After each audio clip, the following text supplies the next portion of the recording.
Bonjour, juste un petit mot concernant ce que s'apprête donc à faire le Gouv sur l'Agirc Arrco. Alors vous avez entendu certainement parler que c'est l'Agirc Arrco, bon, c'est la caisse de retraite complémentaire des salariés du privé qui versent tous les mois leurs cotisations à cet organisme.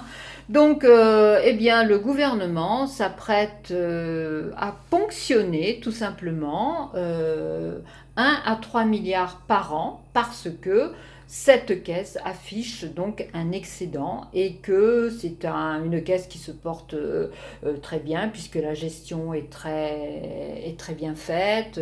Donc c'est géré par le patronat et les syndicats. Et déjà, donc, le conseil d'administration de cette caisse de retraite s'est réuni en disant niet, nous on ne veut pas que l'État nous ponctionne quoi que ce soit. Alors, donc, dans un premier temps, il y a eu Olivier Dussopt, qui est le ministre donc, du Travail, en même temps qu'il est ministre de l'Insertion, je crois, ou du Plein Emploi, ou, enfin voilà. Donc, il a dit hier à une interview qu'il donnait à Europe 1, il a dit oui, oui, c'est tout à fait normal que quelque part, en gros, que des organismes qui affichent une belle santé, eh bien, participent donc au financement pour la réforme des retraites qui a été mise en route, mais apparemment donc ils n'ont pas les ronds. Et puis ensuite, eh bien, c'est pour la revalorisation donc des petites retraites. Donc ils n'ont pas d'argent pour revaloriser ces petites retraites. Alors quoi de mieux que d'aller taper dans l'assiette du voisin, parce que l'assiette elle est même pas entamée, tandis que celle de l'État, eh bien, de lui rester, on va dire, 2 rondelles de saucisson et puis peut-être un ou deux radis et encore. Donc du coup, ça met beaucoup de monde en colère parce que ça veut dire quoi? Ça veut dire que en fait, vous avez une bonne santé financière. Alors ça y est, l'État, hop, il regarde ce que vous avez et puis il va venir vous chercher. Donc là, en l'occurrence, c'est ce qui se passe. Alors d'une part, il s'apprête donc à retirer à peu près entre 1 et 3 milliards par an. Ce qui veut dire peut-être aussi que si, imaginons, au bout de 2 ans, ils s'aperçoivent que c'est pas assez, ils iront taxer encore plus la caisse de retraite, c'est-à-dire ils iront peut-être ponctionner entre 3 et 5 milliards, voilà. Et puis ça veut dire aussi que si vous, en tant que salarié, eh bien, vous cotisez tous les mois, alors déjà, c'est pour financer les retraites des gens qui sont à la retraite, mais aussi, quelque part, c'est aussi pour financer votre propre retraite. Alors, ce montant de cotisation, là, en ce moment, il est à un certain seuil, mais du fait que ils vont certainement réussir à ponctionner, eh bien, l'Agirc Arrco va certainement aussi augmenter le montant des cotisations.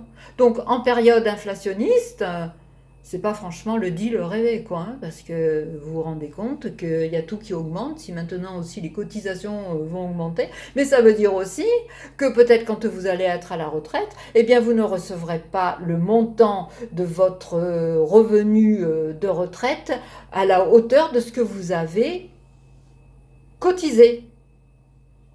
Elle est chouette la vie, c'est comme l'électricité, donc vous utilisez moins d'électricité, mais vous payez plus. Vous voyez l'idée? Bon, alors maintenant, et bien évidemment, comment est-ce qu'il il va faire passer ça, Macron? Eh ben, tout simplement, vous le savez, mais il va nous sortir encore le 49.3. Alors le 49.3 dans ce gouvernement, c'est la pierre angulaire de la magie. Voilà, il enlève cette pierre, il y a tout qui s'écroule. Donc, ils se servent du 49.3. Donc, apparemment, ils vont certainement donc faire ça sous le coup d'une loi de finances rectificative ou peut-être je ne sais pas quelle loi ils vont faire adopter pour le financement donc de tout ça, mais en attendant, c'est à coup sûr le 49.3 qui va passer. Voilà. Alors c'est fou parce que ce gouvernement quand même, hein, il est culotté, enfin voilà, il fait comme il veut quand il veut, parce que il est quand même, il a une facilité à ouvrir et à fermer les portes. Hein. Voilà, il légitime tout, il a réponse à tout, c'est normal, il n'y a pas de problème. Voilà, comme il l'a dit hier, Olivier Dussopt avec sa petite voix comme ça. Hein. Eh bien, il a dit oui, oui, c'est normal, alors il faut. Alors voilà, donc le 49.3, j'espère que cette fois, les députés, ils vont un peu se bouger, quoi, parce qu'ils vont peut-être faire une motion de censure qui sera adoptée, parce que là, si la motion de censure n'est pas adoptée par toute l'opposition, c'est pas difficile, hein, l'Agir Carco va être obligé donc de participer à la fameuse réforme des retraites, à la revalorisation des petites retraites, parce que le gouvernement n'en a pas les moyens. Voilà. Et je pense qu'il va y avoir encore des palabres parce que, bon, comme c'est géré par les syndicats et par le patronat, euh, il va y avoir certainement des remous. Donc j'ai hâte de voir ça. Voilà. Sur ce, je vous souhaite de passer une bonne journée. Salut!